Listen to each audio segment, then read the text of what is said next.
धर्म गुरु के खिलाफ इस तरह का एजेंडा चलाना ये सही है? मुस्लिम समाज में जिसको बिल्कुल बुरा माना जाता है, खासतौर से सूअर की तस्वीर उनके चेहरे पर लगा करके दिखाई जा रही है, ये बहुत ही इसकी निंदा जितनी भी की जाए उतनी कम है। सिर्फ इसलिए उनको टारगेट कर लिया जा रहा है कि मुस्लिम धर्म गुरु है, इसलिए टारगेट कर लिया जाएगा। ये तो मेरे ब्राह्मण होने के बाद अगर भारत में अगर इस तरह हो रहा है तो इससे बड़ी शर्मिंदगी कोई बात नहीं। मीडिया कम रह गई और एजेंट ज्यादा हो गई है। वो किसी का एजेंडा सेट है, उसके एजेंडे को चला रही है। देखिए, असंवैधानिक रूप से यदि किसी के बारे में बातचीत की जा रही है, किसी को गाली गलौज किया जा रहा है, कुछ भी किया जा रहा है, तो ये न्यायालय तय करेगा या आप नहीं तय करेंगे। आप न्यायालय के बाहर ही आप गाली गलौज करने लगे। अगर बात किया जाए मीडिया के खिलाफ, कहां आप जा पाएंगे? मीडिया तो मीडिया है, वो जजमेंट दे देती है। आजकल तो जज बनी बैठी है, आप उनके खिलाफ कैसे जाएंगे? कि मुंह की खानी पड़ी और फिर मुंह की खानी पड़ेगी। कि मीडिया के खिलाफ हो चाहे कोई हो, हर उस जुल्म करने वाले के हम लोग खिलाफ हैं जो जुल्म करता है। नमस्कार, मैं हूं आपके साथ मोहम्मद सैफ। मौलाना मुफ्ती सलमान अजहरी पर लगातार मैं लोगों से सवाल पूछ रहा हूं।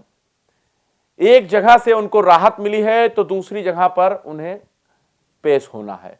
वहां से भी खबर आ सकती है कि उनको राहत मिल गया है, लेकिन अभी इंतजार है।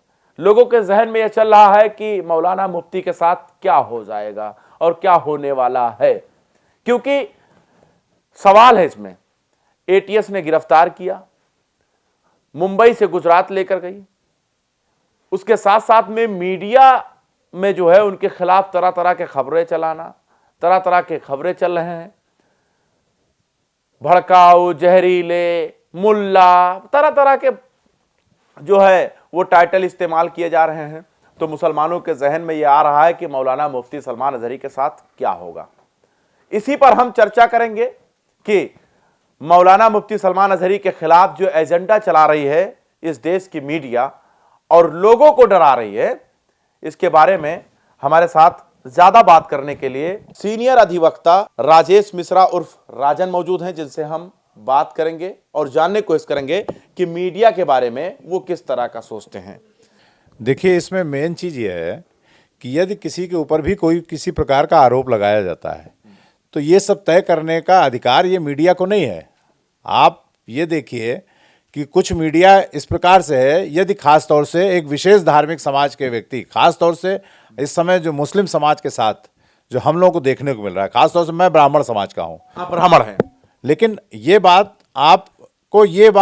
कौन तय करेगा कि यहाँ पे कौन किसके ऊपर किस तरह से न्यायालय को व्यवहार करना है। और भारतीय जो सुरक्षा एजेंसीज हैं वो मान लीजिए कोई भी काम करती हैं तो उसको आप मीडिया ट्रायल के तहत। आप ये बताइए, मौलाना मुफ्ती सलमान अजहरी के साथ जो हो रहा है इसको आप कैसे देख रहे हैं? सही हो रहा है, गलत हो रहा है? भाई देखिए, ये कानून में ये सब चीज़ें न्यायालय में तय होती है। ये मीडिया ट्रायल नहीं है कि मीडिया ने पहले ही घोषित कर दिया कि नहीं साहब ये तो हर तरह से गलत है, ये सबसे अत्याचारी हैं या आतंकवादी हैं और इन्होंने देशद्रोह किया है। ये तय करना मीडिया का काम नहीं है। अगर मीडिया का काम होता तो कानून के न्यायालय बंद कर देने चाहिए। ये मीडिया में ही तय कर लीजिए। आप पहले मीडिया वाले ही तय कर लें कि कौन आदमी अपराधी है। ठीक है, आपको कोई सुराग मिला, आप स्वच्छंद हैं, आप उसको न्यायालय तक ले जाएं, लेकिन न्यायालय तक आप उसके एविडेंस, साक्ष्य प्रस्तुत करें। और यदि साक्ष्य आता है, उसका एक विधि है, कानून का एक प्रक्रिया है, उस प्रक्रिया के तहत आप चलेंगे और उसके बाद न्यायालय इसकी जांच करके उसको इसमें दोषी है या निर्दोष है ये तय करेगा। ये मीडिया ट्रायल में नहीं तय होगा। अगर आप सिर्फ इसलिए उसको टारगेट कर रहे हैं कि 2024 का चुनाव आ गया है, एक समाज को, एक धर्म को, खासतौर से मुस्लिम समाज के भाइयों को, उनके साथ आपको उनको एक प्रेशर में लेना है। ठीक है, कोई बात हुई। प्रेशर पे क्यों लेंगे मुसलमान को? क्या मतलब हिंदू को जगाने के लिए प्रेशर में ले रहे हैं? भाई देखिए, 2024 का चुनाव है। आप भी जानते हो कि खास तौर से इस समय सत्ता पक्ष ये मैसेज देना चाहता है कि नहीं साहब, एक समाज को हम पूरी तरह से हम उसके खिलाफ हैं और ये खिलाफ देकर के एक हिंदू समाज को आप एक करना चाहते हो। हिंदू समाज, देखिए, हिंदू समाज में सबका समान है। ये काम हिंदू समाज का नहीं है। ये एक विशेष एक पॉलिसी के तहत, चुनाव की रणनीति के तहत उनको टारगेट किया जाता है। और ये काम न्यायालय का है कि न्यायालय एक है कि न्यायालय में साक्ष्य प्रस्तुत किए जाएंगे, वो अपनी बात रखेंगे, न्यायालय में दोनों पक्ष अपनी बात रखेंगे। जिसने आरोप लगाया है, जिसके ऊपर आरोप सिद्ध हुआ है, ये दोनों जब ये सामने जाएंगे तो न्यायालय को ये तय करना है कि कौन दोषी है और कौन निर्दोष है। अच्छा, आप एक अधिवक्ता हैं, आपको लगता है कि इस समय जो है जिस तरह मौलाना मुफ्ती सलमान अजहरी के बारे में दिखाया गया चैनलों पर, तरह तरह के अल्फाजों से उनको नवाजा गया। आपने शायद देखा भी होगा, सुना भी होगा कि किस तरीके से बोल रहे थे। कुछ आपने देखा कि नहीं, क्या क्या शब्द इस्तेमाल कर रहे थे? नहीं, मैं देख रहा, मैंने भी काफ़ी चर्चाएं, चूंकि समाज में इस तरह की चर्चाएं निकल करके आती ही हैं कि एक समाज के विशेष आदमियों को विशेष रूप से आरोपित किया जा रहा है और गलत तरीके से उनको बुलाया जा रहा है। उनको चेहरे पर कोई खास तौर से जो मुस्लिम समाज में जिसको बिल्कुल बुरा माना जाता है, खास तौर से सूअर की तस्वीर उनके चेहरे पर लगा करके दिखाई जा रही है।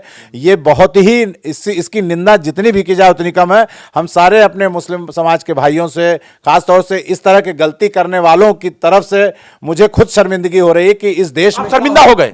इस देश में क्या हो रहा है। आप पंडित होकर आप शर्मिंदा हो गए। भाई, इस देश में सबका उतना ही अधिकार है, हिंदू मुस्लिम दोनों का ही सेम अधिकार है। अगर हमारे यहाँ अगर मुस्लिम समाज के लोगों के भाइयों के साथ अगर इस तरह से पेश किया जाएगा तो मुझे नहीं लगता है कि इस देश में। जो सुदर्शन चैनल के संपादक हैं, उन्होंने थंबनेल में सुअर का मुंह लगा दिया मौलाना के सामने, आप शर्मिंदा हो गए। भाई, आप ये बताइए कि ये हमारे देश की संस्कृति नहीं है। ये हमारे देश की संस्कृति नहीं। हमारे देश में तो सब धर्मों का सम्मान करना सिखाया जाता है।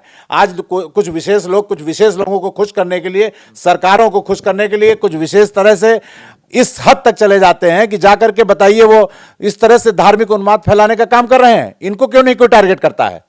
इनको टारगेट करके क्यों नहीं इनको घसीटा जाता है? इनको सो मोटो क्यों नहीं लिया जाता है? मैं तो वक्ता है, आप ढकेल लीजिए ना, उनको घसीट लीजिए। मैं तो माननीय न्यायालय से अनुरोध करता हूं कि इस तरह की अगर कोई हरकतें होती हैं तो सो मोटो लेकर के उनका संज्ञान लिया जाए और उनके खिलाफ सख्त कार्रवाई की जाए। मीडिया वालों के खिलाफ, मीडिया वालों के खिलाफ हो, चाहे कोई नेता हो, चाहे कोई अधिकारी हो, चाहे कोई भी व्यक्ति हो। यदि कोई आदमी इस तरह का काम करता है तो उसको पूरी तरह से सुमोटो लेकर के माननीय न्यायालय को इसको संज्ञान में लेकर के उसको सख्त से सख्त सजा देनी चाहिए। अच्छा, आपने देखा होगा कि मीडिया पर जहरीले, भड़काऊ, तरह तरह के टाइटल इस्तेमाल कर रहे थे, यहां तक कि सुअर का मुंह बना दिया गया। मौलाना मुफ्ती सलमान अजहरी का नाम लेना मुनासिब नहीं समझता हूं, लेकिन फिर भी लेना पड़ रहा है क्योंकि आज की मीडिया इतनी गिर गई है कि हम आपको बता नहीं सकते। शायद बरेली में जो झुमका, एक गाना कि झुमका गिरा रे बरेली के बाजार में, शायद तो झुमका इतना ना गिरा होगा जितना इस वक्त की मीडिया गिर गई है। किसी के साथ भी अगर इस तरह से अत्याचार होता है, मीडिया ट्रायल होता है, उसको दोषी दिया जाता है तो उसके साथ सख्त से सख्त सजा उसको देना। सुदर्शन चैनल के जो संपादक हैं उनके बारे में क्या कहेंगे? भाई देखिए, सुदर्शन चैनल हो या कोई और चैनल हो, मैं तो एक चीज जानता हूं कि यह काम कहीं से आपका इसको वाजिब नहीं ठहराया जा सकता है। और अगर वो कर रहे हैं तो मैं नहीं समझता कि कोई मीडिया के व्यक्ति का यह दायित्व है। और मीडिया के व्यक्ति का काम यह होता है कि चीजों को संभाले, लेकिन न कि उसको धार्मिक उन्माद फैला करके। सुदर्शन चैनल के संपादक बहुत बोल रहे थे, वो तो तरह तरह के टाइटल दे रहे थे सबसे ज्यादा। भाई देखिए, एक वर्ग विशेष को टारगेट करके उनको यूनाइट करने के लिए भारतीय एक राजनीति की एक पद्धति चल रही है कि एक धर्म को टारगेट करो, दूसरा धर्म आपके साथ चला आएगा।